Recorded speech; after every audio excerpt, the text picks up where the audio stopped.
പേര് നീലിമ. ഞാൻ തിരുവനന്തപുരം 4-5 ഇടവകയിൽ നിന്ന് വരുന്നു.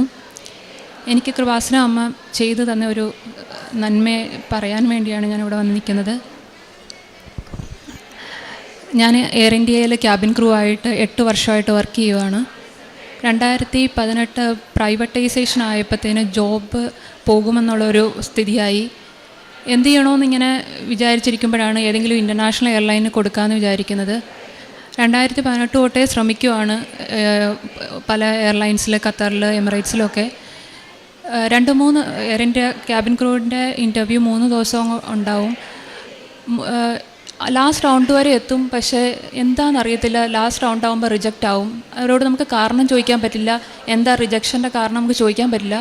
അങ്ങനെ 2-3 പ്രാവശ്യം അല്ല, എല്ലാ മാസവും ഒരു പ്രാവശ്യം റിജക്റ്റായ 3 മാസം കഴിഞ്ഞിട്ടേ അടുത്ത വീണ്ടും റീഅപ്ലൈ ചെയ്യാൻ പറ്റൂ ചില കമ്പനിയിൽ, ചിലത് 6 മാസം കഴിഞ്ഞ്. അങ്ങനെ ഒത്തിരി റിജക്ഷനായി ഇങ്ങനെ 3-4 വർഷമായിട്ട് ഇങ്ങനെ റിജക്റ്റ് ആയിട്ട് ലാസ്റ്റ് 2023 ഖത്തർ എയർവൈസിന് ഇങ്ങനെ ക്യാബിൻ ക്രൂ ആയിട്ട് എനിക്ക് സെലക്ഷൻ വന്നിട്ട് ഞാൻ ബാംഗ്ലൂർ പോയി.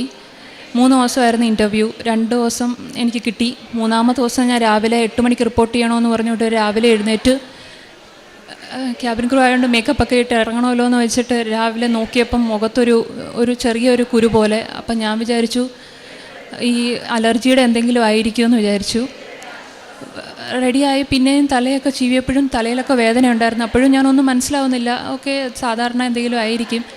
ഞാൻ അങ്ങനെ ഇൻ്റർവ്യൂ സ്ഥലത്തെത്തി ആദ്യത്തെ റൗണ്ട് കയറുന്നതിന് മുമ്പ് ഞാൻ ചുമ്മാ വാഷ്റൂമിൽ പോയി എൻ്റെ മുഖം വെറുതെ ഒന്ന് നോക്കിയപ്പോൾ മുഖത്ത് മൊത്തം പാട്, എന്തോ ഇങ്ങനെ ചൊള്ളി നിൽക്കുന്ന പോലെ. ഞാൻ അപ്പോഴാണ് ശ്രദ്ധിക്കുന്നത്. അതുവരെ ഞാൻ കണ്ണാടിയിലൊന്നും നോക്കിയിരുന്നില്ല. നോക്കിയപ്പോൾ മുഖം മൊത്തമായി, നോക്കിയപ്പോൾ കയ്യിലായി. അപ്പം ഞാൻ വിചാരിക്കും എന്താ ഇത്, അലർജിയാണോ എന്തോന്ന് മനസ്സിലായില്ല. അപ്പം എൻ്റെ ചേച്ചി നേഴ്സാണ്.